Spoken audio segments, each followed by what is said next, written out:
নমস্কার বন্ধুরা, আমার চ্যানেলে তোমাদের সবাইকে অনেক স্বাগত। আজকে তো আমি সকাল সকাল চলে গেছিলাম পার্লার ক্লাসে। ও আমাকে আজকে আনতে যায়, ছুটির টাইমের 1 ঘন্টা আগেই চলে গেল, গিয়ে আমাকে ওখান থেকে নিয়ে চলে আসলো জলযোগ। আমরা দুজন এখন গেছিলাম জলযোগে, আর জলযোগ থেকে কি কিনলাম সেটা একটু পরেই দেখতে পাবে, অবশ্য দেখে নেবে আমরা জলযোগ থেকে। ভিডিওতে কিন্তু তোমরা দেখবে ও খায় কি না খায়, ঠিক আছে? তাহলে আমি আলুর দমটা খেয়ে নেবো, তুই শুধু লুচিগুলো খাবি। তুই খাবি না বলেছিস, কিছুই দেবো। ঠিক আছে, তাই হবে। প্রথমে আমাকে বলেছিল যে আমি লুচি আলুর দম খাবো না, পরে আমাকে দিয়ে ওপেনিং করিয়ে পরে বলছে আমি ফার্স্ট টেস্ট। তারপর ও খেয়ে এতটাই আবেগে আপ্লুত হয়ে গেছে যে আমি কখন খেয়েছিলাম আমাকে ভিডিওই করে দেয়নি। এখান দিয়ে 2 ভাগ করা হয়, ভেতরে এই যে ভালো পরিমাণে পুর রয়েছে, তারপর এরকম একটা ভাগ নিতে হবে, দেখাচ্ছি কী করে খেতে হয়। এরকম পুরগুলো তুলে নিতে হবে এর মধ্যে, তারপর একটু আলুর দমের আলু নিতে হবে, ওই যে নিলাম। এনে তুই খা ফার্স্টে, বললাম আর খেয়ে নিল, দেখেছো তো?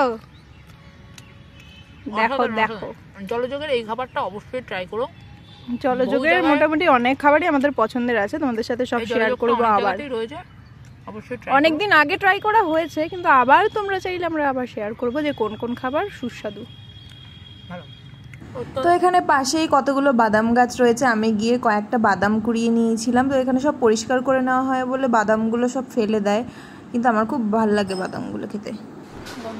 এখন আপাতত আমরা একটু ওটস কিনে নিলাম, তারপর দেখা যাক আর কি কেনাকাটা করা যায়।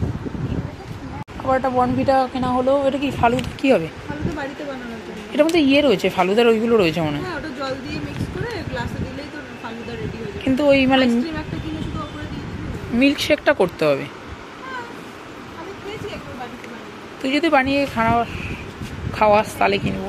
বাবা সেই বাংলাদেশ থেকে পেয়েছিল ফালুদার এই মানে প্যাকেজ, ওখানে জেলিটাও আলাদা ছিল আর শিমুয়ের মতো ওটাও ছিল, আর মানে সব মিক্স ছিল। ওটা আলাদাভাবে রান্না করে ঠান্ডা করে ওই জেলি দিয়ে তারপরে আইসক্রিম দিয়ে। ও, এটা তো কাস্টার্ড দিয়ে তৈরি করা যায় বেশ। ওটা পুরো কেনাকাটা করার পর তো আমরা বাড়ি চলে গেলাম, ব্লগটা আর শেষ করা হলো না। তো তোমরা ভালো থেকো, সুস্থ থেকো, এই গরমে সাবধানে থেকো, টাটা বাই বাই।